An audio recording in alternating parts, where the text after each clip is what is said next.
Please give me 1 minute. I'm setting up things.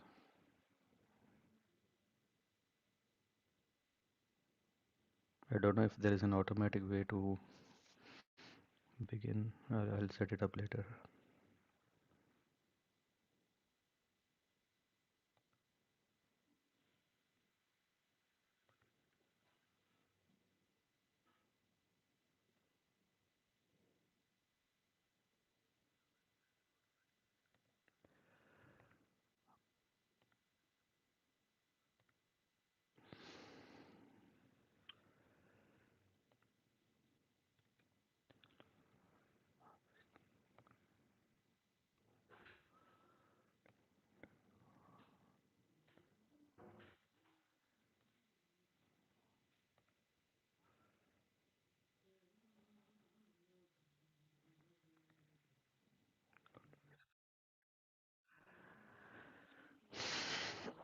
Okay.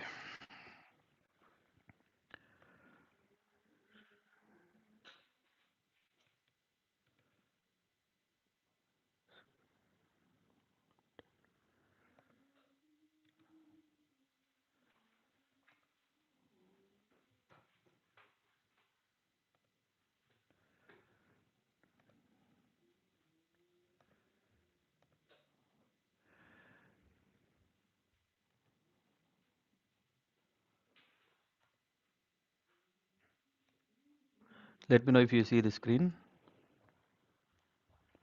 Yes, Prabhuji, we can Yes, see. Swami, we can see. Okay. Thank you. We are good to start.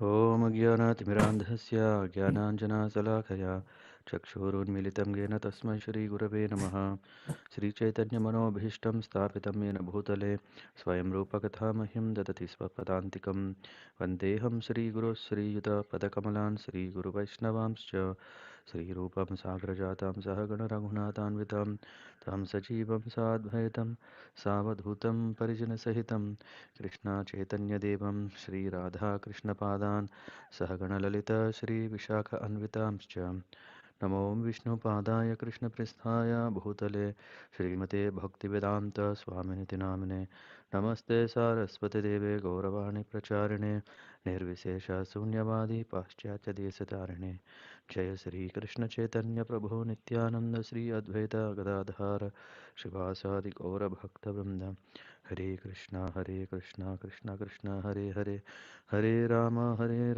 Ram Ram Hare Hare.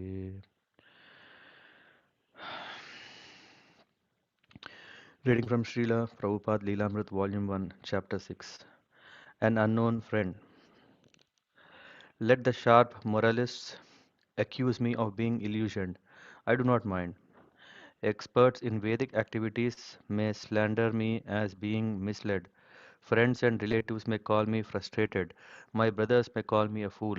The wealthy Maimonists may point me out as mad, and the learned philosophers may assert that I am much too proud.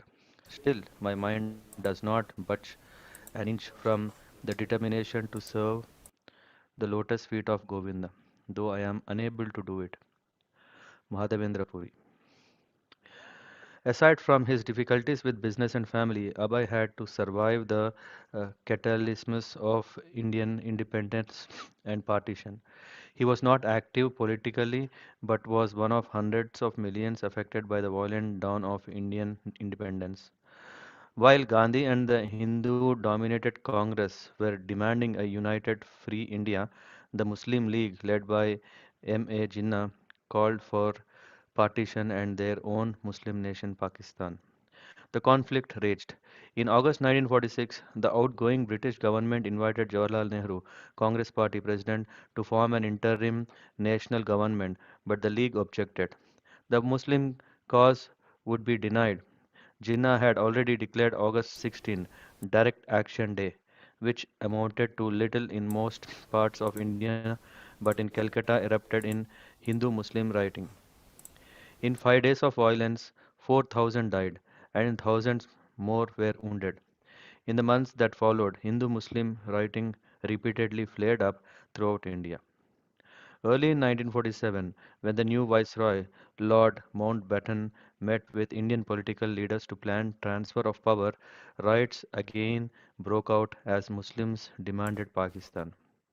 At the threat of civil war, Congress finally agreed on partition, and on July 18th, the Indian Independence Bill passed without dissent. 1 month later, India and Pakistan emerged as independent nations, with Jawaharlal Nehru as India's first Prime Minister. Partition tore India, leaving 5 million Sikhs and Hindus in Pakistan and as many Muslims in India, and the Great Migration began.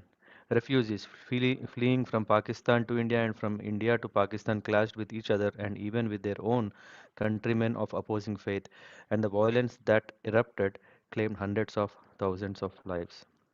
Srila Prabhupada said, our independence movement was started by Mahatma Gandhi for uniting all the different sections of people. But actually, the result was that instead of being united, India was partitioned. And the partition became so poisonous that formerly there was only sporadic Hindu Muslim riots in some places, but now there was organized fighting between Pakistan and Hindustan. So actually, we were not being united, we were being separated. The Hindus would go to the mosque of the Muslim and break it, and the Muslim would go to the temples of Hindus and break the idol, and they will think we have finished the Hindus' god, just like the Hindus also think, oh, we have broken their god. They are all ignorant. God cannot be Hindu, God cannot be Muslim, God cannot be Christian, God is God. We have even seen we have seen in 1947 Hindu-Muslim fighting. One party was Hindu, the other party was Muslim. They fought and so many died. And after that, there was no distinction who was Hindu or who was Muslim. The municipal men gathered them together in piles to throw them somewhere. They fought, and in Bagh Bazar there were heaps of dead bodies. And when it is a dead body, nobody could understand who was Hindu and who was Muslim. Simply, it was to be cleared from the road. Abhay was not expecting Indian independence to bring any real solutions. Unless the leaders were God conscious, what change would there be? Now he saw that instead of suffering at the hand of a foreign rule, the people were free to suffer under their own countrymen. In fact, the fighting and suffering had increased. Throughout the years of Indian political struggles, Abhay had never lost his desire to propagate Krishna consciousness. He had seen how promises of unity and independence had brought mostly higher price and civic mismanagement. He had seen neighborhoods where Indians had lived peacefully for generations erupt in hatred and rioting in the wake of British and Indian diplomatic manipulations. It was as Srila Bhaktisiddhanta Saraswati had described it. People who are strongly entrapped by the consciousness of enjoying material life and who have therefore accepted as their leader or guru a similar blind man attached to external sense objects cannot understand that the goal of life is to return home back to Godhead and engage in the service of Lord Vishnu. As blind men guided by another blind man miss the right path and fall into a ditch, materially attached men led by another materially attached man are bound by the ropes of fruitful labor, which are made of very strong cords, and they continue again and again in materialistic life, suffering the threefold miseries. The Vaishnava prays to his spiritual master, who has opened my eyes with the torchlight of transcendental knowledge, and he feels obliged to help humanity by bearing the same torch. As a representative of the eternal Vaishnava Parampara, Abhay wanted to shed the light of transcendental knowledge onto the field of current crisis. That had been the purpose of Back to Godhead, although since 1944 he had been unable to print the magazine. But even without the means to publish, Abhay continued writing. His most ambitious project was Gitopanishad, his translation and commentary of Bhagavad Gita. Gandhi and others often spoke of the wisdom of Bhagavad Gita. Indians never forgot their Gita, but most proponents did not teach it as Krishna had taught it.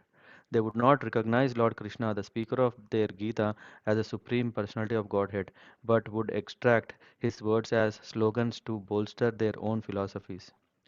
Whether political leaders, religious leaders, or scholars, they almost invariably made their own symbolic and allegorical interpretations. Abhay wanted to present Bhagavad Gita as is. It was to be 1200 pages, three illustrated, beautifully bound volumes. For Abhay, the books were already a reality, from which he was separated only by time. Over the past 2 years, he had accumulated hundreds of manuscript pages. He wrote in notebooks and on loose papers and then typed the numbered manuscript pages. He could never give the book his full time, but gradually it began to take shape. He also preached Lord Chaitanya's message through letters, writing to many leaders in the government, to respectable acquaintance, and to people whose articles he had read or whose activities had caught his eye in the newspaper. Presenting himself as a humble servant, he wrote to them of his ideas on how India's original Krishna conscious culture could be applied as a successful solution to all manners of dilemmas. Sometimes his letters drew replies, and Abhay would respond, fanning the sparks of the interest wherever he found them. A well known reformer, Mahendra Pratap Raja, was forming what he called the World Federation. Abhay had read a news sheet which Mr. Pratap had published from Vrindavan, in which he addressed all nations and people of the world and called for a unity of mankind. Abhay wrote to him suggesting that Lord Krishna's teaching in Bhagavad Gita provided a theistic science capable of uniting all religions. Mr. Pratap replied in May 1947, I admire your deep study of Srimad Bhagavad Gita. I myself am a great admirer of great classic. I assure you that I am working strictly according to the book. Mr. Pratap mentioned in his book Religion of Love and suggested that Abhay read it if he wanted to know the World Federation's view of religion. In the meanwhile, Mr. Pratap wrote, I do not agree to your suggestion of making the name of Krishna or Govinda as the basis of the unity of religion. This would amount to conversion and won't lead to unity of religions. I highly appreciate your efforts in the direction of back to Godhead. Abhay got the book, read it, and in July 1947, while he was visiting Kanpur, wrote a reply. He had traveled to Kanpur not as a spiritual teacher but as pharmaceutical salesman. Yet a typewriter was had been available and out had come his preaching. In continuation of my last postcard, I beg to inform you that I have finished the reading of your book, Religion of Love. In my opinion, the whole thesis is based on philosophy of pantheism and the approach is made by the services of mankind. Religion of love is the true religious idea, but if the approach is made through service of mankind only, then the process is made imperfect, partial, and unscientific. The true religion of love is perfectly inculcated in the Bhagavad Gita. Besides, you have not quoted any authority for all your statements, so it is more or less dogmatic. If different men put different dogmatic views about religion and its essentials, who is to be accepted and who is not to be? Therefore, the approach shall be and must be authoritative, scientific, and universal. Abhay then gave a summary of Bhagavad Gita in 10 points, concluding the highest service that can be rendered to mankind is, therefore, to preach the philosophy and religion of Bhagavad Gita for all time, all places, and all people. But extended philosophical dialogue was not only usually the result of his letters. In 1947, when Abhay wrote to high government officers of the newly formed government of India suggesting a remedy for rights, they turned him away. When he asked to talk with the governor of West Bengal, the governor's secretary replied, His Excellency regrets that he is unable to grant you an interview at present owing to heavy pressure of work. When he wrote to the assistant secretary to the Minister of Education, an assistant to the assistant secretary replied, "The government of India regret that they are unable to accede to your request." Sometimes official interest took the form of a patronizing pat on the head. I am sure your scheme for establishing peace will meet with response from our Prime Minister. And another, he, the Minister of Education, is glad to see you are taking to root out communalism. He suggests that you get in touch with him. A local official asked not to be seen. I thank you for all that you have written and the fine sentiments which you have expressed.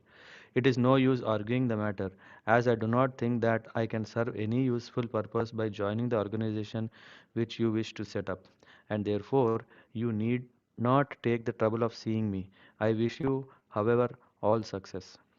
In October, after the Calcutta riots of 1947, Abhay wrote to chairman of Rehabilitation Committee who replied, regarding Hari Kirtan and Prasadam, you may make any program of your own, but I am afraid I am not interested in the same, nor my committee, and therefore there is no necessity of your meeting with me. Abhay was fulfilling his role as a Vaishnava preacher, and the secretaries of various government offices were recognizing and addressing him as such. But they could not appreciate his applications of philosophy of Bhagavad Gita and his suggestions for Hari Kirtana. Occasionally, however, someone seemed interested. Mr. N.P. Asthana, High Court advocate, replied, I am very much obliged to you for your letter regarding your broad scheme about spiritual improvement. I thoroughly appreciate the fine feelings which have prompted you to write this letter and the kindness with which you have considered my query.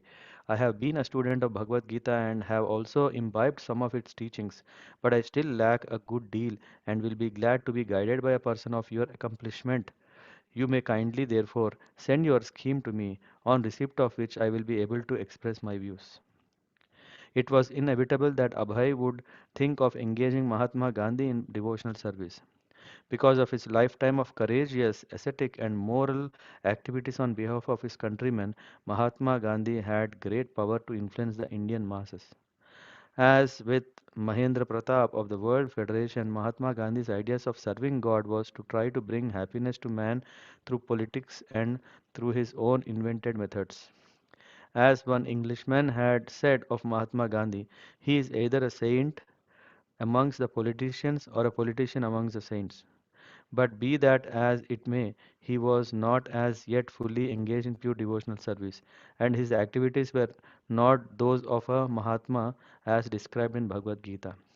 The Gita defines a Mahatma as one who fully engages in the worshipping Lord Krishna as as a supreme personage of Godhead, always chanting his glories. The Mahatma encourages others to surrender to Krishna. But because as a young man Abhay had been a follower of Gandhi's, Abhay had a special feeling for him. Of course, Srila Bhakti Siddhanta Saraswati had later convinced him to engage exclusively in devotional service. But now Abhay felt his old friendship for Gandhi, even though Gandhi was a towering figure of worldwide fame and Abhay unknown both to Gandhi and to the world. On December 7, 1947, Abhay wrote to Gandhi from Kanpur. Gandhi was living at Birla Mansion in Delhi, where large military forces throughout the city discouraged Hindu-Muslim rioting. Gandhi's secretary, Pyare Lal Nair, described Gandhi at his time as the saddest man one could picture. The men he had led in the struggle for Indian independence, Jawaharlal Nehru, Vallabhbhai Patel, and others, had taken the leadership of the nation. And Gandhi, with his doctrines of non-violence, unity, and agrarianism, was now at odds with them in many ways. He feared he was becoming an anachronism. His former colleagues admired him but rejected his leadership. All his programs, Hindu Muslim unity, non-violence, upliftment for the poor, although praised throughout the world, were failures in India of 1947. On a recent visit to a Muslim refugee camp, a crowd of Muslims who surrendered his car had cursed him, and at a public prayer meeting, a Hindu crowd had shouted him down and ended his meeting when he had attempted to read from the Quran. At 78 years, Gandhi was physically weak and melancholy. In all likelihood, Abhay's letter would never reach him. Abhay knew it. Sending a letter to Gandhi would be like putting a note in a bottle and sending it to sea. It would arrive in flood of mail and Gandhi would be too busy to see it. But Abhay sent it nonetheless. Dear friend Mahatma Ji, please accept my respectful namaskar. I am your unknown friend, but I had to write to you at times and again, and although you never cared to reply them.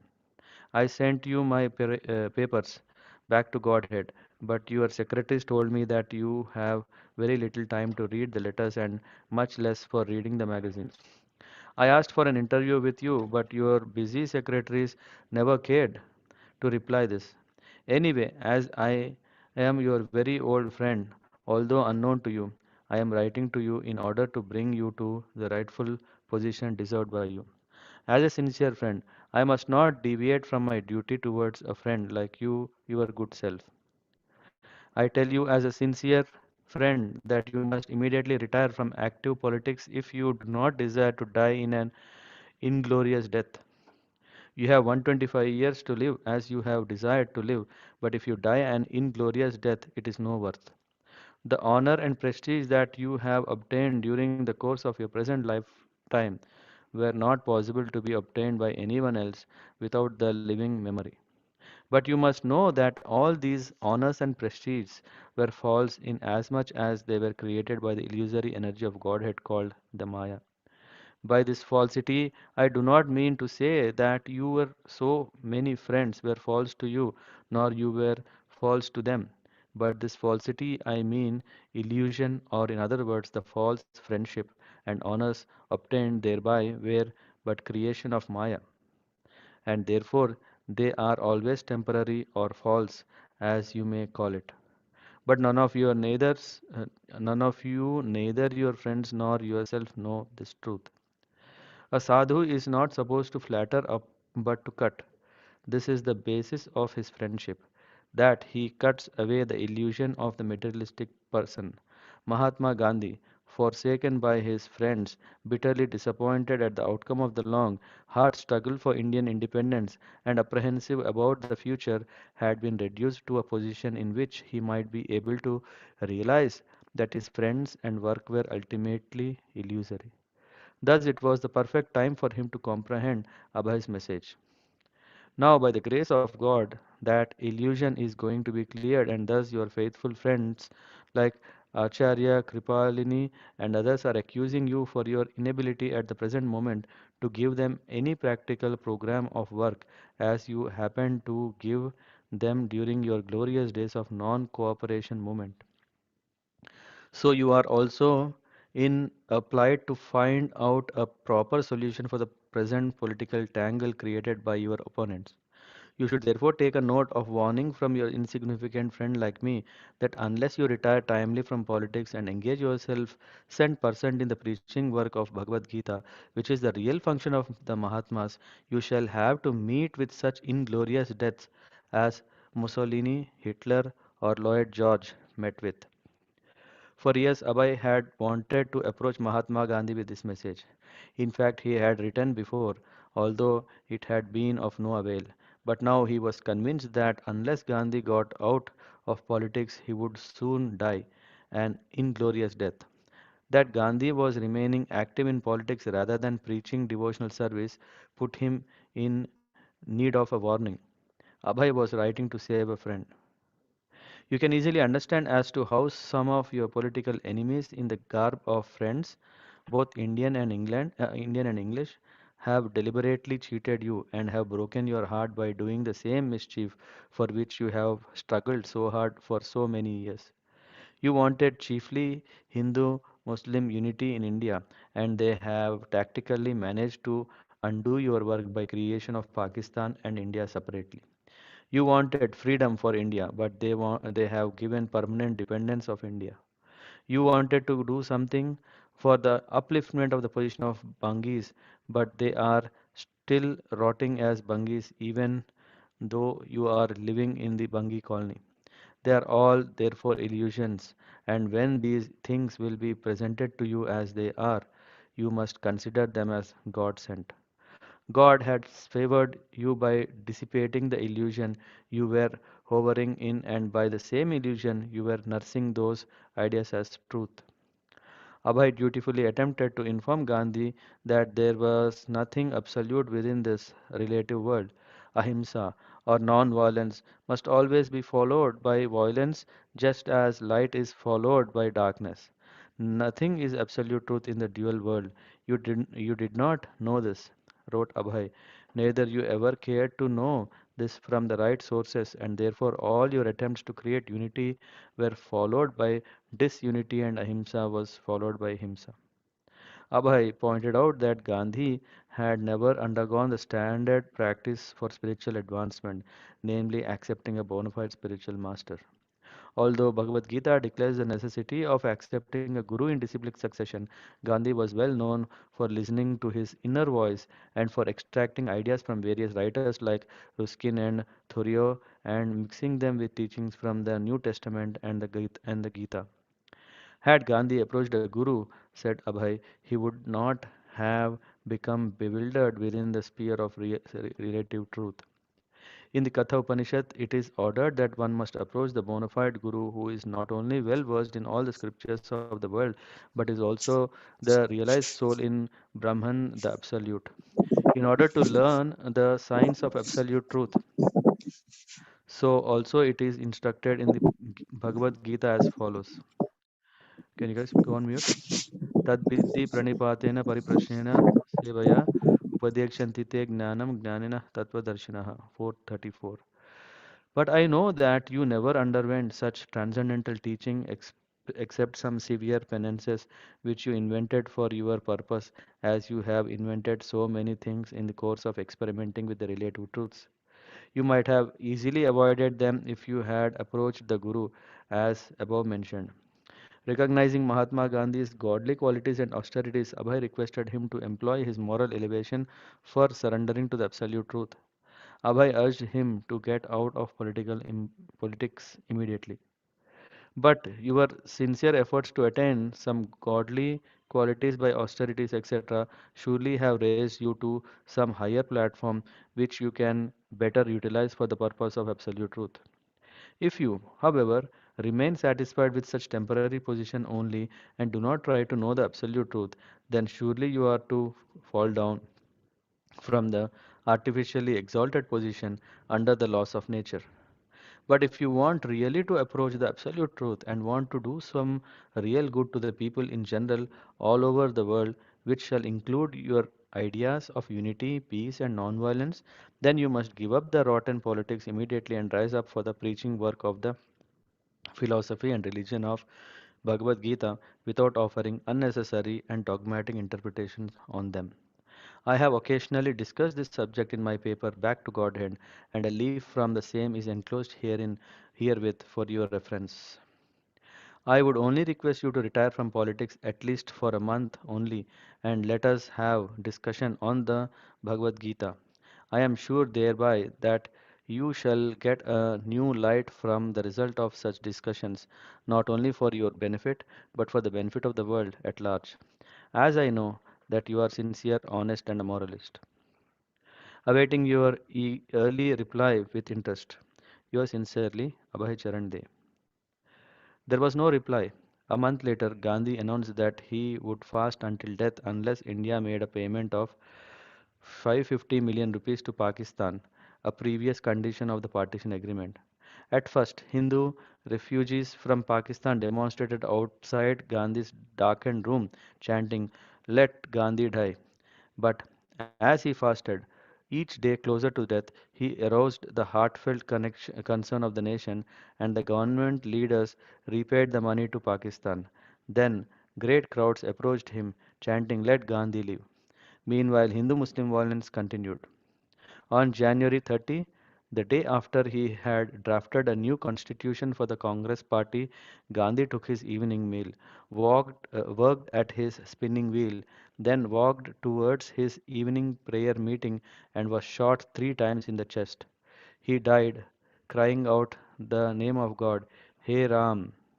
Abhay's letter of the previous month suddenly read like a prophecy, but it had not been read by the person for whom it had been intended. When the directors of the Mahatma Gandhi Memorial National Fund invited suggestions on how to commemorate Gandhi's life and work, Abhay wrote to them and simultaneously to Vallabhbhai Patel, India's Deputy Prime Minister, proposing the Gandhian way to use the funds. Gandhi's whole life was dedicated to the service of humanity at large with special interest for raising the moral standard. His later activities that showed that he was equal to everyone and all the people of the world knew him more as a spiritual leader than a mere politician. Devotion to Godhead was his ultimate aim, and when I say that his sacred memory should be perpetrated not in the ordinary way but in Gandhian way, I mean that fitting respects to his memory will be done in the following manner. Abhay wrote of a Mahatma Gandhi rarely described, Gandhi as Vaishnava. Despite his pressing political activities, Gandhi had never missed his daily prayer meetings in the evenings. Even at the time of his assassination, he had been on his way to attend his daily kirtan. Abhay stressed that it was because of Gandhi's regular participation in congregational prayers that he had been strong in his work to raise the moral standard of humanity. Gandhi minus his spiritual activities, Abhay wrote, is an ordinary politician. But actually he was a saint among the statesmen. Abhay wrote that it had been Lord Chaitanya who had originated the congregational chanting of the names of Krishna and Rama, and his followers, the six Goswamis, had left a wealth of literature for discussion and understanding. The Memorial Fund Board should take this lesson from Mahatma Ji's practical life and develop it on a large scale. Therefore, one fitting memorial to Mahatma Gandhi would be to institute daily congregational readings from the Bhagavad Gita. When people's spiritual instincts were kindled by daily prayer meetings, then they would develop the highest quality in their character. Abhay had a second suggestion. Gandhi was known for his attempts to enable the lower classes to enter the temples, and in Noakhali he had installed the deity of Radha and Krishna for the ordinary men to worship. Although this was generally taken as a side issue of Gandhi's work, Abhay took it as the essence that Gandhi's was a theistic movement. Abhay explained that although there were hundreds and thousands of temples in India, they were not being properly managed, and therefore educated citizens were neglecting them. In the original Vedic culture, the purpose of temples had been to nurture spiritual culture. If the temples of India could be reorganized as vital spiritual centers, then the disturbed minds of the day could be trained for life's higher duties. Such education and practice, Abhay wrote, can help man in realizing the existence of God, without whose sanction, according to Mahatma Gandhi, not a blade of grass moves. He also referred to Gandhi's Harijans movement, which most people saw as Gandhi's humanitarian effort to grant equal rights to untouchables, whom Gandhi had recognized as Harijan, people of God. Abhay stressed that this was also an essentially spiritual aspect of Gandhi's life. But rather than simply rubber stamping an untouchable as Harijan, Abhay argued there must be a systematic program for elevating people of the lower classes. This program was taught in the Bhagavad Gita and could best be applied under the guidance of a bona fide devotee of the Lord. Abhay volunteered to take up the work on behalf of Memorial Board. If the board, in attempting to commemorate Gandhi's efforts and accomplishments, neglected the essential spiritual aspects of Gandhi's life, Abhay warned, his memory will soon be dead, as has been the lot of other politicians. Perhaps they saw Abhay as another opportunist seeking money or as a sectarian religionist, but Abhay saw himself as a lowly servant of Srila Bhaktisiddhanta Saraswati. Seeing certain Vaishnava qualities in the character of Mahatma Gandhi, Abhay took the opportunity to introduce his spiritual master's message to the world. And by so doing, he paid tribute to Mahatma Gandhi, praising him as a great devotee interested in kirtan, temple worship, and elevating unfortunates to become people of God. While on business in Madurai in South India, Abhay showed some of his writings to Muthuswami Chetty, another medical salesman. Mr. Shetty was impressed and felt he could persuade his wealthy friend Dr. Allagappa, the famous Birla of the South, to finance the printing. In April of 1948, Mr. Shetty wrote to Abhay saying that he had been prompted to help Abhay for something God has meant. He asked Abhay Charan to send him the complete Gita Upanishad manuscript so that he could present it to Dr. Alagappa in Madras. Mr. Shetty had already written Dr. Alagappa about the first class work Gita to cover 1200 pages of royal size, and had urged him to publish it for the benefit of religious minded people. He had also mentioned that Abhay had been trying to publish the book since 1946. Dr. Alagappa soon replied to Mr. Shetty that he was interested, and Mr. Shetty wrote to Abhay, "So I am on my way to help you, and only God must help me." As for talking business with Dr. Alagappa, there would be no need since once he does it, it is for the sake of benevolence. Anticipating success, Mr. Shetty invited Abhay to come to Madras to meet Dr. Alagappa. There he was arrange there he will arrange for what God has meant for you to do in your religious duty. In Madras, Abhay would be able to check and correct the proofs of manuscript and see the book through the various stages of printing. It was a big opportunity, and Abhay was not one to miss an opportunity. If the book could be published, it would be a great victory in his mission to fulfill the request of Srila Bhaktisiddhanta Saraswati. But then the worst thing happened. The manuscript was stolen. It was the only copy, the one Abhay was keeping safely at home. He questioned his family and servants. No one knew what had happened. Abhay was baffled. So much work had been undone. He felt he had worked so many months for nothing. Although he couldn't prove anything, he suspected that his servant or even his son might have done it with a motive for raising money, but it remained a mystery. During 1949, Abhay wrote articles in Bengali and submitted them to his godbrother B.P. Keshav Maharaj, who published them in his Gaudiya Patrika. Abhay's format for addressing world problems was the same as his spiritual masters. Even at their first meeting in 1922, Srila Bhaktisiddhanta Saraswati had countered Abhay's nationalistic arguments by stressing that the real crisis in the world was nothing social, nor political, nor anything material, but was simply the dearth of transcendental knowledge. Abhay simply elaborated on this theme. He never advocated that the ordinary concerns of the world be disregarded, but he stressed that the crisis can be solved only when the leadership is God conscious. If Krishna consciousness were put first, other concerns could be brought into line. But without Krishna consciousness, so called solutions were only folly.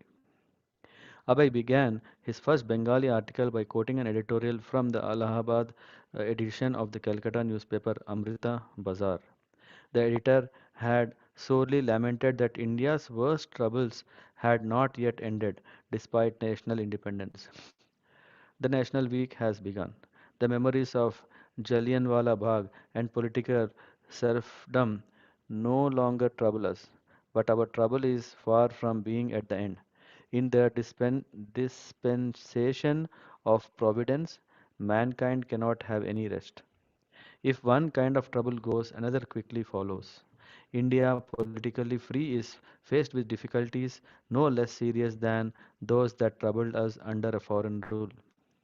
Abhay seized on this editorial reflection as proof of the basic defeat of all worldly plans for amelioration. He pointed out that although India had been subjugated by foreign rulers since the time of Muhammad Ghori AD 1050, India prior to that had never been subjugated. In those days, India had been a God conscious nation. It was when India's leaders had abandoned their spiritual heritage that India had fallen. Thus, Indians should see that they were not being punished by the stringent laws of Middle Nature. The honorable editor of Amrita Bazar Patrika, Abhay noted, has written so sadly, if one trouble goes, another quickly follows. But that was stated in Bhagavad Gita a long time previously. It was the same theme he had stated in his 1947 Back to Godhead magazines articles, and the theme of so many of his letters also. Man, due to his neglect of the Supreme Lord, is being punished by material nature, which is directly controlled by the Supreme Lord. Men may write newspaper articles, pass measures at meetings and conferences, and attempt to overcome nature by scientific research, yet they will remain unable to surmount nature's law. As they try to escape their punishment, the Supreme Lord will cast them deeper into illusion and they will fail miserably. Abhay quoted an appropriate Bengali statement. I was trying to make a statue of Shiva, but I ended up making a monkey. In order to rid the world of misery and bring another about happiness, we have now created the atom bomb. Seeing the all pervading destruction which could take place in the near future by atomic reactions, Western thinkers have become greatly disturbed. Some people try to give consolation, saying that we will only use this atomic energy to bring about happiness in the world. This is also another enigma of the illusory potency. The problem, Abhay explained, was that the world was lacking Krishna conscious devotees. Leaders under the influence of material nature could never solve the problems of the world. Materialistic illusion was especially prevalent in the Western countries, which Indians should not try to imitate. Abhay prophesied, however, that Krishna consciousness would one day reach to the West. In the Western countries, there has never been any discussion of relation between the atomic individual soul and the supreme complete conscious personality of Godhead. Neither their activities nor their state in ultimate perfection has been investigated. That is why, even though they have made so much material advancement, they are squirming in the burning poison of sensualism. We can be absolutely certain that India's real peace formula will one day reach their ears. Abhay's articles began appearing regularly in Gaudiya Patrika. His god brothers appreciated his writings. His denunciation of the materialistic mentality was reminiscent of Śrīla Bhaktisiddhanta Saraswati's. In Abhay's hands, the Bhagavad Gita's concept of the Asura, demon, was especially prevalent. He wrote the world pacifist community the pacifist community advising that because of their approach nothing practical would come out of their conference. The practical solution is lying in the transcendental message of Sri Krishna. He wrote to Indian Congress for cultural freedom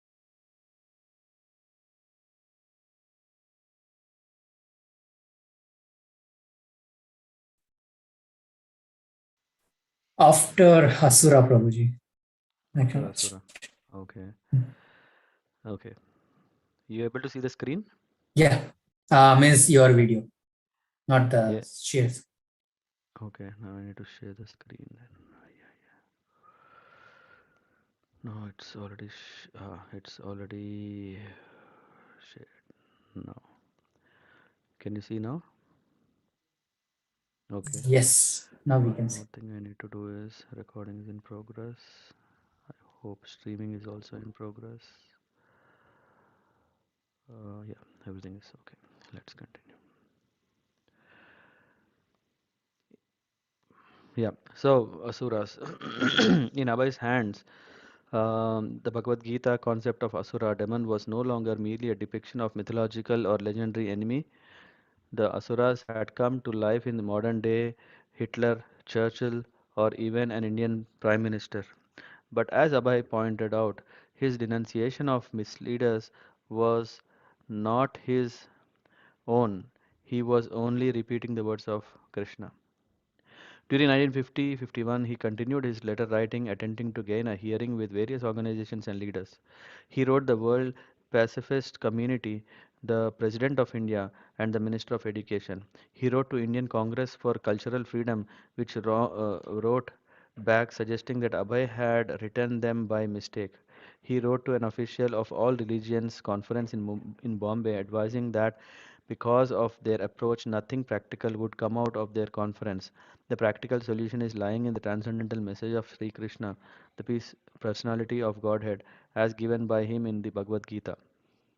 In on September 14th, 1951, he corresponded with Daniel Bailey of the American Reporter, a magazine published by American Embassy in New Delhi.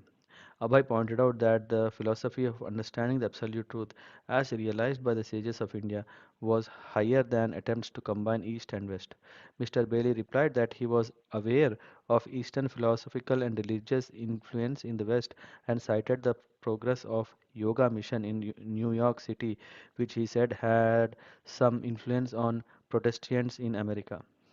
But when Abhay asked if one of his articles could appear in American Reporter, Mr. Bailey replied, if we were to give considerable space in the American Reporter to say the Gita, we in all fairness would have to give equal space to the other philosophies, and our desire is not to endorse or condemn any of them, but simply to assist in a better understanding. In a further reply, Abhay differed with Mr. Bailey's contention that people should be encouraged to make their own interpretation of religion. Less intelligent men are always guided by those who are superior in knowledge in all spheres of life.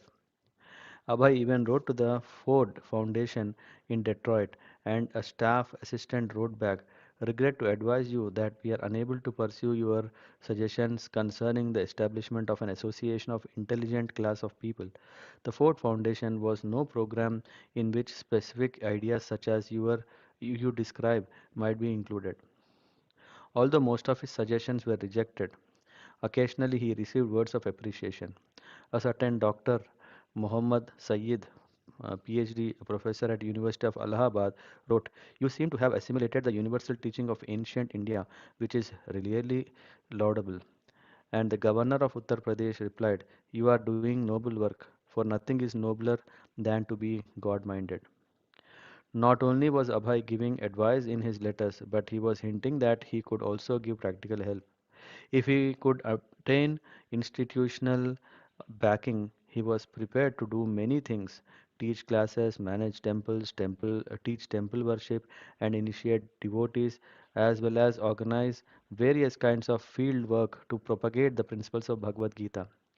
Usually, he did not spell out exactly how things should be done, but he pointed to the philosophical defects in the present methods and the superiority of working in accord with Vedic literature.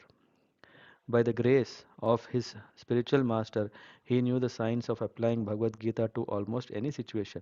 If someone would only show interest, he could teach that person the superiority of working according to Bhagavad Gita. After attending a meeting in which a prominent industrialist had stressed harmonious relationship between labor and management in his factory, Abhay wrote a long letter suggesting the man consider the good effects the congregational chanting of Hare Krishna could produce. Since the factory had a special employees club and lounge, Abhay suggested that the workers assemble there and chant Hare Krishna. Abhay urged everyone to surrender to Krishna, but most people had their own philosophies and took his spirit to be sectarian or proselytizing. proselytizing. But Bhagavad Gita was universal, Abhay wrote, and God could not be omitted from any program, even in the name of a secular state. Krishna, as the father of all living beings, had jurisdiction over all programs, organizations, and governments. Indians especially should appreciate the universal scope of Bhagavad Gita. Although Abhay always had a plan of action behind his suggestions, he first sought the interest of his correspondent. There wasn't much interest, and he was repeatedly turned down, but he never felt discouraged. He always anticipated finding a sympathizer. He kept copies of all his letters and their replies, a word of appreciation or a slight show of interest from a correspondent being sufficient to elicit from Abhay another thoughtful reply. He had developed a keen sense of dedication to Lord Chaitanya's mission without expecting leadership from the Gaudiya Mutt.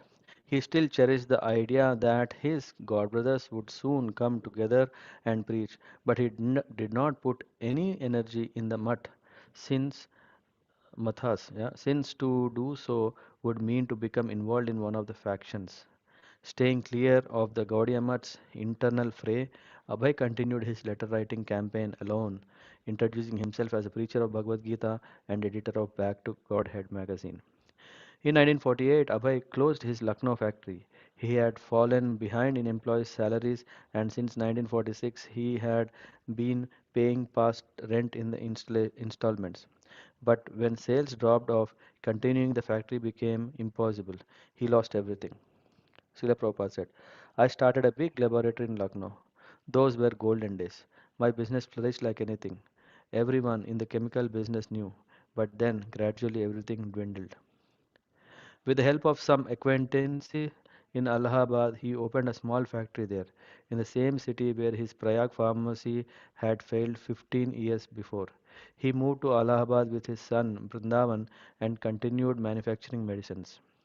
While the rest of the family remained at Banerjee Lane in Calcutta, Abhay continued his traveling, but now he was often away for months at a time. And then he had the dream a second time. Srila Bhaktisiddhanta Saraswati appeared before him. Again he was beckoning, indicating that Abhay should take sannyas. And again Abhay had to put the dream aside. He was a householder with many responsibilities. To take sannyas would mean to give up everything.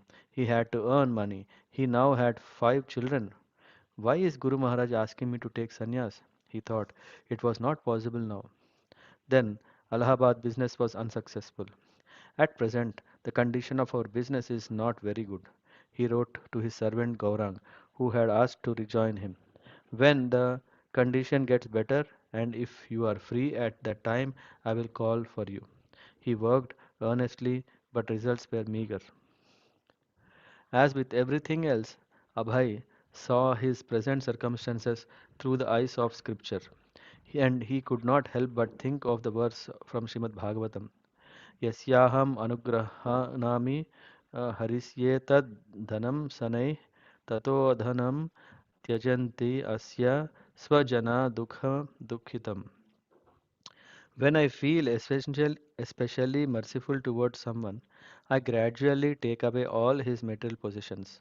His friends and relatives then reject this poverty stricken and most wretched fellow.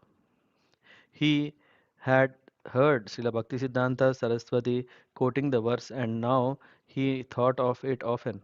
He took it that his present circumstances were controlled by Lord Krishna, who was forcing him into a helpless position, freeing him for preaching Krishna consciousness. Srila Prabhupada, somehow or other, my intention for preaching the message of Lord Chaitanya Mahaprabhu increased, and the other side decreased. I was not disinclined, but Krishna forced me. You must give it up. The history is known. Now it is how it decreased.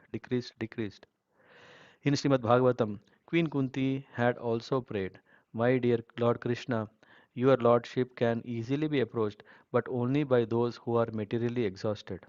One who is on the path of material progress, trying to improve himself with percentage, uh, respectable parentage, great opulence, high education, and bodily beauty cannot approach you with sincere feeling. Srila Prabhupada. So in 1950, I retired practically. Not retired, but a little in touch with business, whatever is going on. Then almost it became nil. Whatever was there, all right. You do whatever you like. Abhai's wife independently moved along with his sons back to her father's house at 72 Mahatma Gandhi Road. She had reasoned that her financial support was becoming precarious. Abhay was spending most of his time away from home. He was gradually disassociating himself from the family. When, after several months, he would meet his wife and children, his father in law would criticize him. You are always going outside. You are always worshipping God. You are not looking after my family. Whenever he could, Abhay could send his family some money. Mr. Sudhir Kumar Datta, Abhay's nephew, I sometimes noticed how he was thinking so many things about his family, about his writings, about making big and bigger in business. What to do. He was thinking seriously to earn more money from his business, but that means he has to give more time for his business. And his writing, he had never give up. He was writing more and more, and people sometimes abused him. Hey, you are writing religious things, you are only thinking of God, then who will maintain your family? What will you do for family? Sometimes he argued with them. What has this family given me? Why should I forget about God? This is the real thing. What I am doing, you cannot realize what I am doing. On a visit to Calcutta, Abhay stayed at home of his father-in-law where he was given his own room. When his wife served him dinner, he noticed that everything had been purchased from the market. How is it? He asked. The cook is sick today, Radharani replied. Abhay thought, it is better that we not live here at the home of her father, or else she will be spoiled even more. So he moved his family to a new address on Chetla Street. Here he sometimes stayed with his family for a few months, writing articles and doing a minimal amount of business, but most of the time he stayed in Allahabad. In Allahabad, Abhay, now 54, lived like a vanaprastha, or one who has retired from family life. He was indifferent to the activities of family and business activities. A family man generally considers his prime object of responsibility and happiness. In his writings, Abhay had several times discussed the four ashramas or spiritual divisions of Vedic society: Brahmachari, Grihastha, Banaprastha, and Sannyas. In the first division, the Brahmachari ashram, a young boy's parents send him to a place of Guru or Gurukul where he lives a simple life, studying the Vedic literature under the guidance of his Guru. Thus, in his childhood and youth, he learns the principles of austerity and spiritual knowledge that form the basis of his entire life. At age 21, the brahmachari may take a wife and thus enter the next ashram, the grihastha ashram, or like Bhaktisiddhanta Saraswati, he may choose to remain a lifelong brahmachari. In his boyhood, Abhay had remained celibate and had imbibed the principles of devotional service to Krishna from his father and mother. Although he had lived at home, his upbringing had been the equivalent of brahmachari life, and by marriage at the age of 21 he had entered the Grihastha ashram at the appropriate age. Gaur Mohan's example had shown Abhay how to remain a devotee of Krishna even in family life, and as Vaishnavas, Abhay had his wife had Abhay and his wife had avoided the excesses of materialistic household life. At 50, a man is supposed to retire from his family activities, and this stage is called Vanaprastha. In the Vanaprastha ashram, both man and wife agree to abstain from further sexual contact. They may continue living together, but the emphasis is on spiritual parent partnership. As Vanaprasthas, they may travel together on pilgrimage to the holy places in India, preparing for their inevitable departure from the material world. Thus, the Vedic ashrams, after allowing one to fulfill material life, enable one to end the cycle of repeated birth and death and attain the eternal spiritual world. A man of 50 should be able to see by his aging body that inevitable death is approaching, and he should have the good sense to prepare. In the final division, the sannyas ashram, the man places his wife in the care of a grown son and fully dedicates himself to serving the Supreme Lord. Formerly, the sannyas ashram meant a solitary life of penances in the Himalayas. But in the Gaudiya Vaishnava lane, Srila Bhaktisiddhanta Saraswati had emphasized preaching. Although Abhay had not formally defined his status within the four ashrams, he appeared to be living more as a vanaprastha than grihastha. He saw his business failures and his distasteful family situation as Krishna's blessings, freeing him from family responsibilities and turning him wholeheartedly toward executing Srila Bhaktisiddhanta Saraswati's order to preach. In Allahabad, Abhay managed to save enough money to revive the printing of Back to Godhead, and in February 1952, from his editorial office and home at 57B Canning Road, the first issue in 8 years appeared. As before, he did everything himself, all the writing, typing, editing, meeting with the printer, and finally distributing the copies by hand, as well as mailing them to respectable leaders throughout India. This he felt was the real purpose of living in Allahabad or anywhere. This was the best use of money, the purpose of human life, to engage fully in glorifying the Supreme Lord. Other things were temporary and would soon be lost. When he visited his family in Calcutta, old friends would gather in his room and he would preach and give classes on Bhagavad Gita. Abhay invited his wife and family to take part in these discussions, but they would resolutely sit in an upstairs room, often taking tea, as if in defiance of his preaching.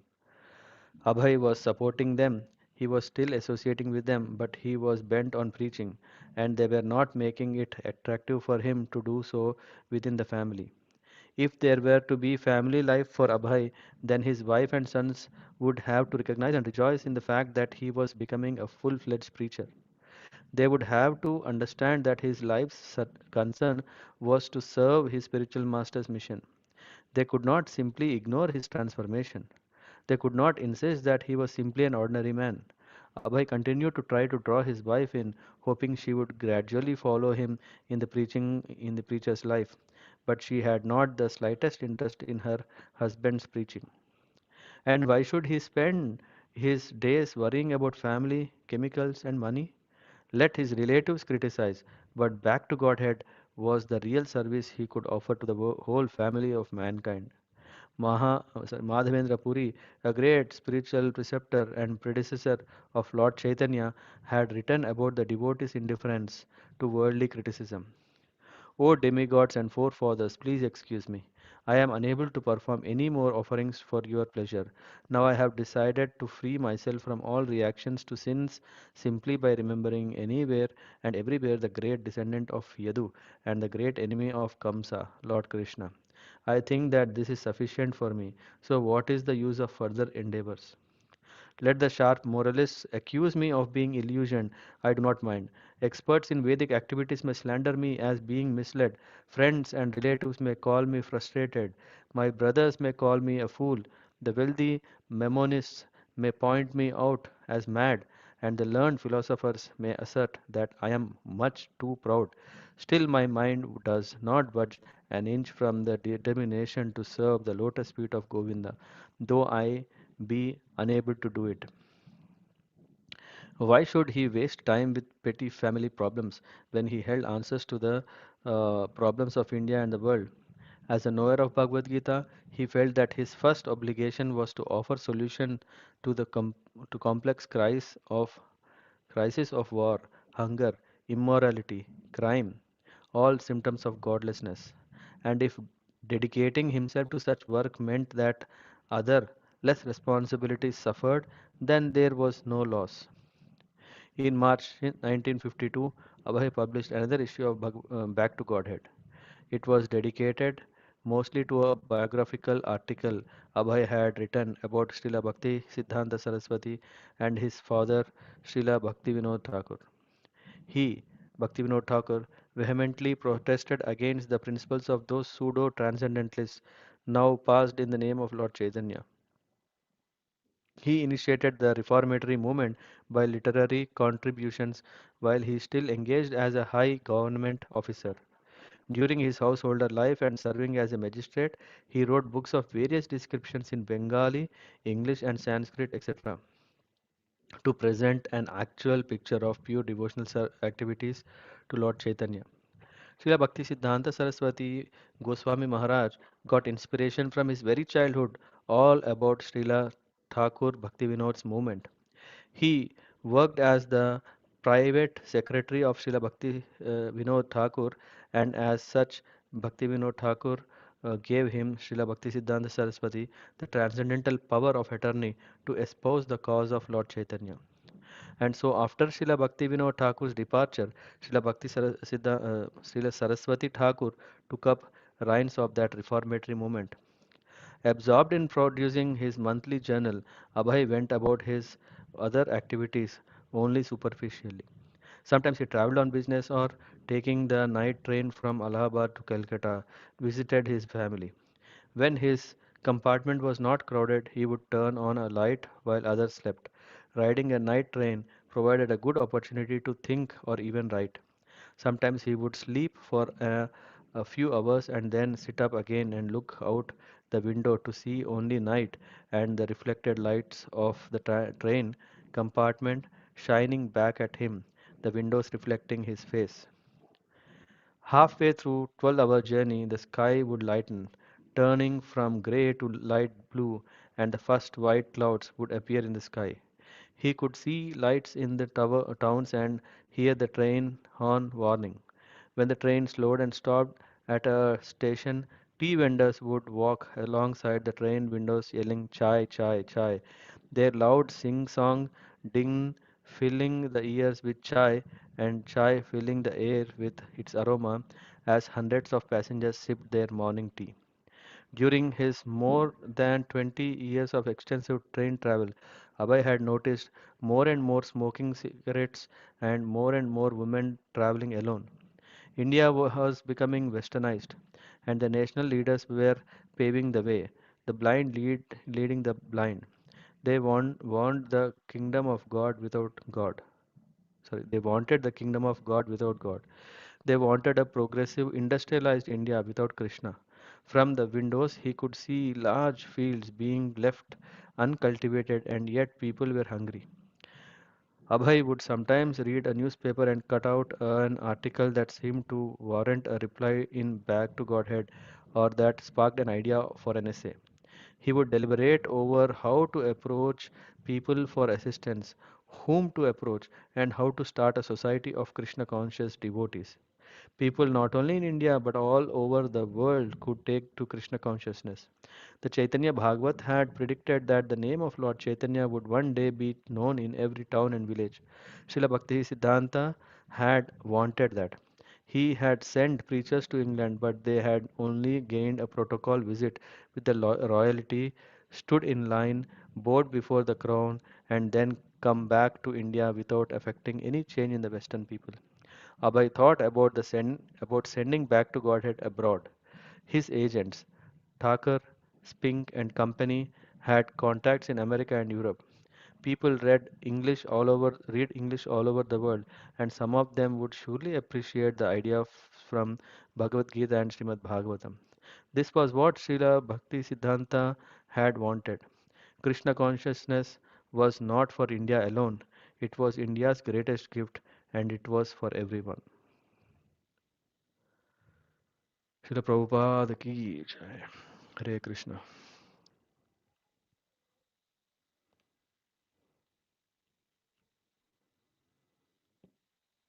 Hare Krishna. Thank you very much for joining.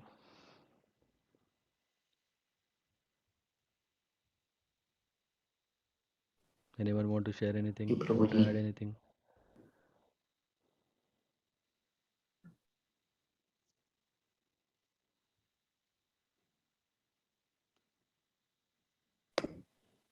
Hare Krishna, Prabhuji. Hare Krishna. Dinesh Prabhu. Thanks, Prabhuji.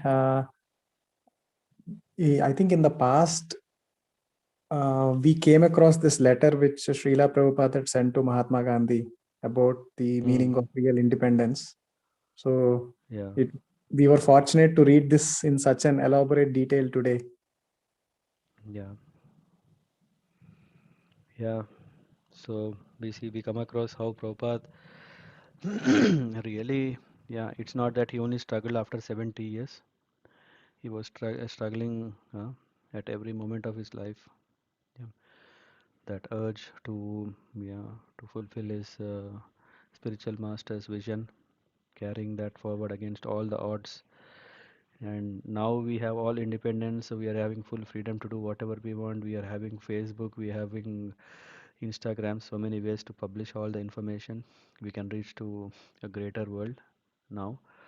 But those days it was a big struggle. Struggle to reach to people, struggle to impress the people, to and yeah, Prabhupada kept on trying so many ways. Yeah, well, today when we are reading through this, we come to see was yeah, strong determination only can stand against so many struggles, uncompromised. Yes, Prabhuji. True. Yeah. Hare And Krishna. also, Prabhuji, like all through this, we can see that how dedicated he was for his writing, either writing Gita. At one moment, when he lost the manuscript, I also felt sad. Oh, so much of work, 1200 pages, but he lost, and then he had already done. He put in so much of effort that he did it again.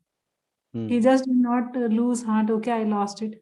He just throughout, even in the last chapter, from the time he started writing back to God and all ups and downs, this was one constant.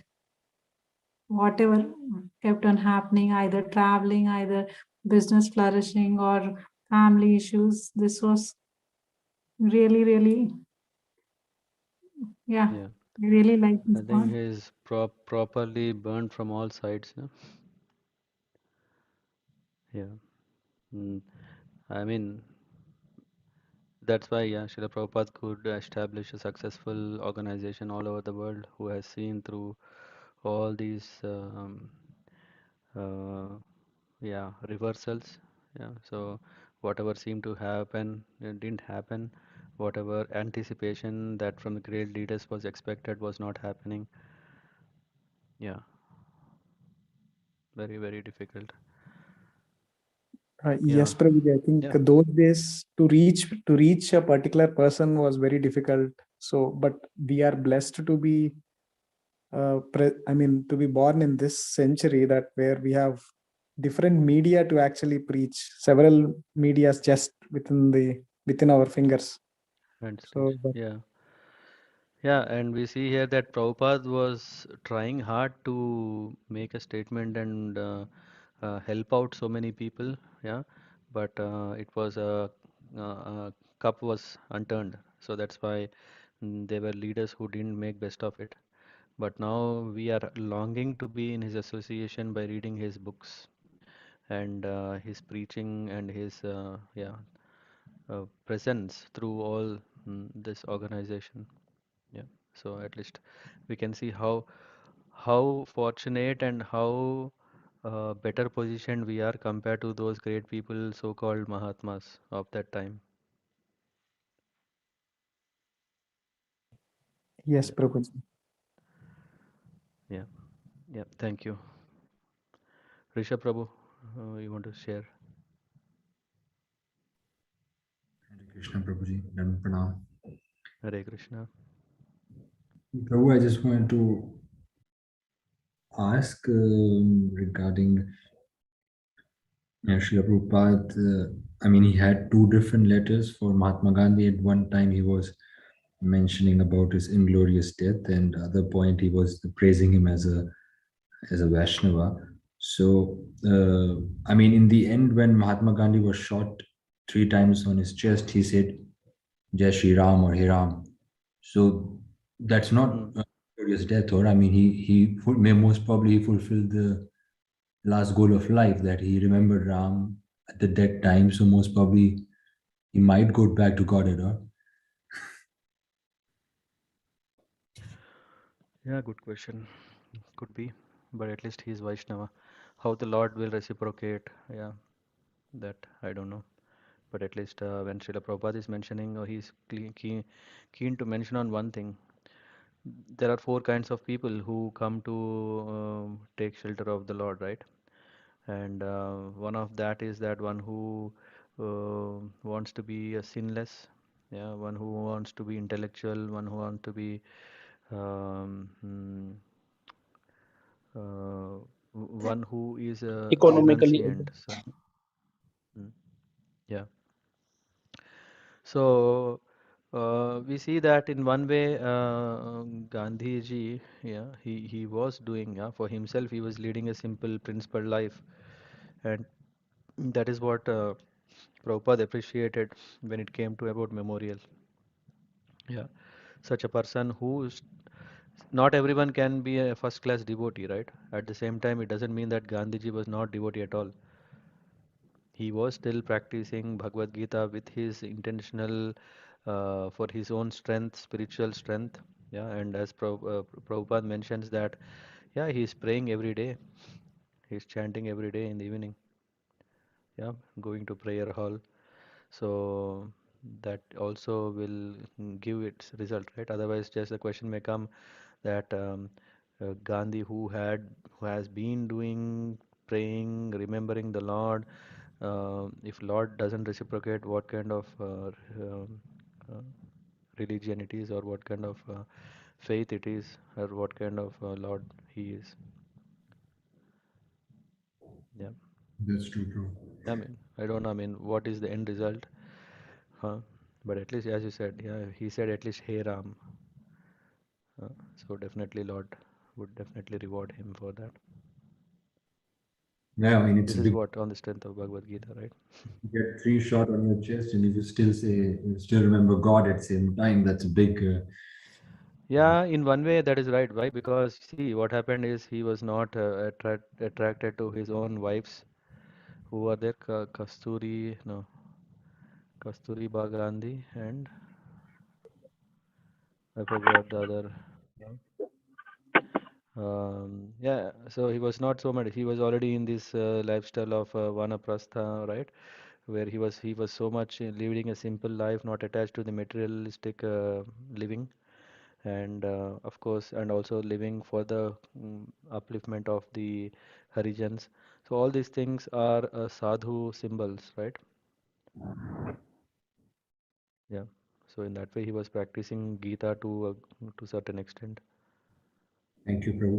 Prabhu, I What have, Srila Prabhupada wanted was that he takes up to having such a great value. He wanted to go to the next level, to change the gears so that he can become even a further saintly person and a great Vaishnava.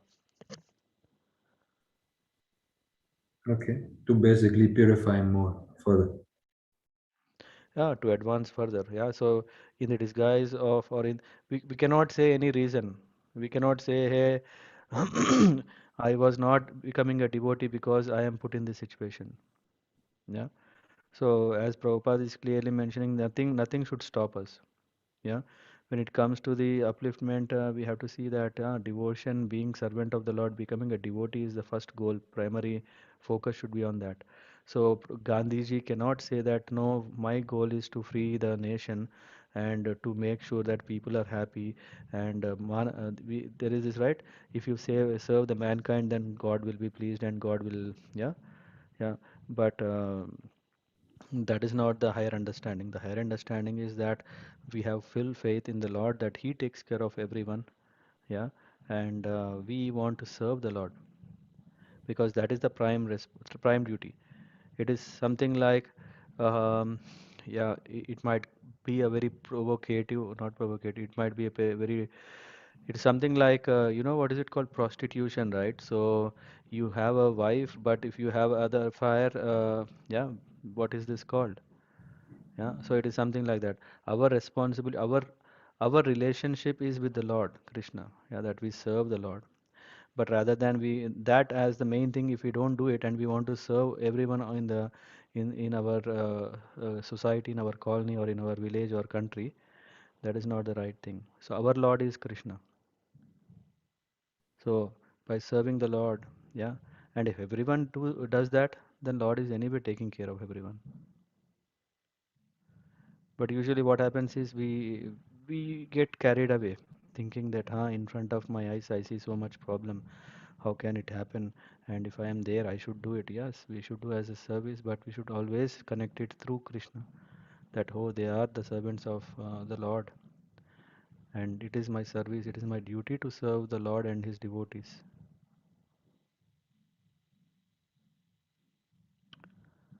Yep, Rishabh Prabhu, That's what do you true. say? That's true, Prabhu. Prabhu, I had one more clarification.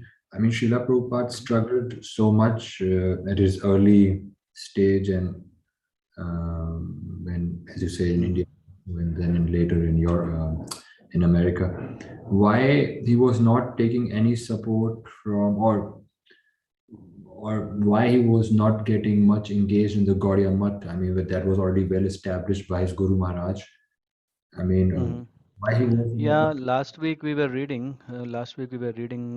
It was clearly like as soon as Srila Bhaktisiddhanta Saraswati left the world, material world, then there were some allegations between, yeah, one wanted the temples and all the properties, and one wanted all the followers of Srila Bhaktisiddhanta Saraswati, and there was court disputes that were going for many years, and Srila Prabhupada was not into it directly, so he didn't want to be part of that, and didn't want that name, yeah, because already there are two parties who are fighting for the name, and all the god brothers of Bhakti, yeah, Srila Prabhupada were already upset. Yeah, they were not sure what to do, where to go, and all those kind of yeah, tensions were there, and there were so many who created their own mutts, and there were so many who left Gaudiya Mutt. So all those things happened.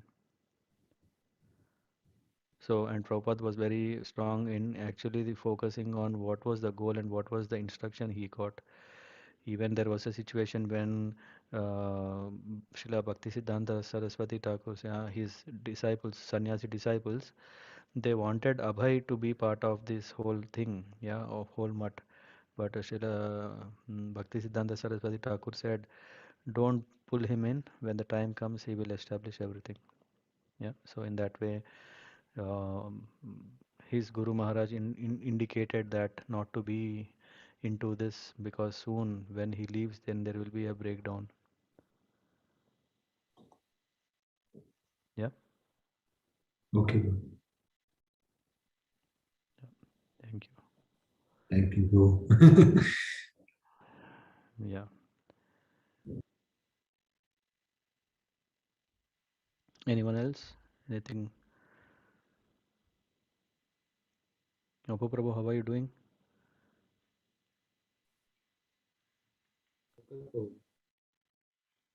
Can't hear you. that, that should say you are doing good or not. Not good. Okay. Okay. Okay. Yeah, I think you're taking a long time now. It's already 2 weeks or 3 weeks. It was happened 24, so now 18, Oh, yeah, around close 3.5 to a weeks. month. Yeah. Yeah, take care. Don't neglect taking food, taking rest. Yes, Prabhu. Yeah. Okay. If there are no questions, anyone? No. Adiras Prabhu lifted his hand. Yes, Hare Krishna, Prabhuji. Prabhuji.